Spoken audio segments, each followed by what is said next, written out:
Alright, next up for the verse series versus remakes. Originals. We got the Wolfman from 1941 versus the Wolfman 2010.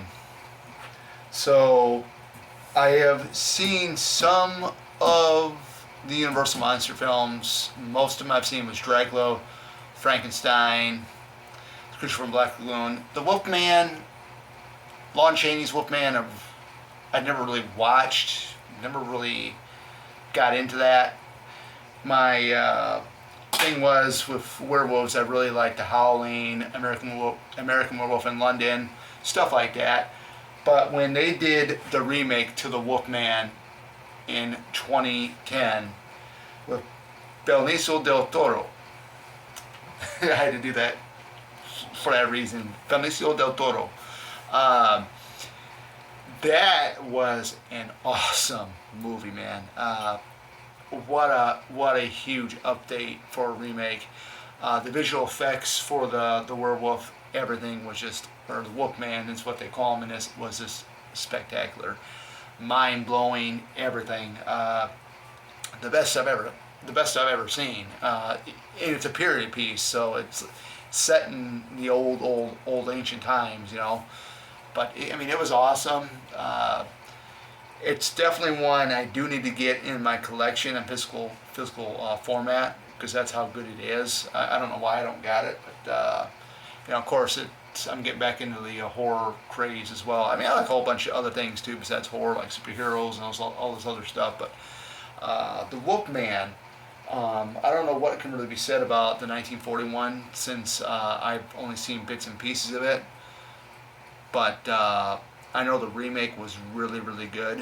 So I think a lot of the visual effects, the kills were amazing. I mean, just everything about it.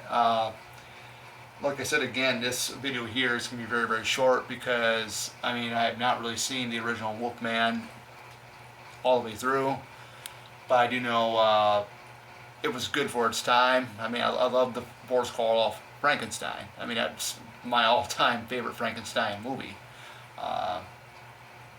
But yeah, the Wolfman with Benicio del Toro is a really good film. If you haven't seen it, you guys definitely need to check it out. Just everything from the visual effects to, you know, of course, you know, this is, you know, everything's CGI now, and you know, and I mean, that's what you're gonna get. There's barely any practical effects, if not much in here. I don't know with like the aftermath of the kills, if all that's like prosthetic makeup. It could be, but I think like with the slashing and stuff, what the Wolfman does in the 2010 remake, I think the slashing when he actually goes and kills them, I think that's all CGI. But when they show like the aftermath, I think that's all. That could be practical effects. I'm not really sure, but regardless, I mean, I would go back, and actually the original Wolfman is playing on one of these streaming apps. I believe it's on Peacock. I might have to check that out before this October is almost over with. You know, I gotta see, but I just really wasn't too impressed with the Lon Chaney version for some reason. I know that's old school Universal Monsters, and like I said, I love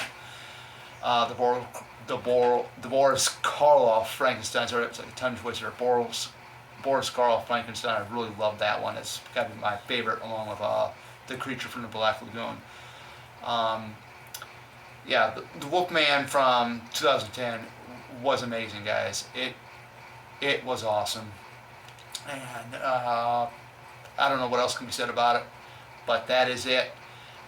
Between both of them, since I haven't really seen the Wolfman from 1941 all the way through, I'm leaning towards the Benicio del Toro Wolfman from 2010, which is my favorite, and that is it. So, take care.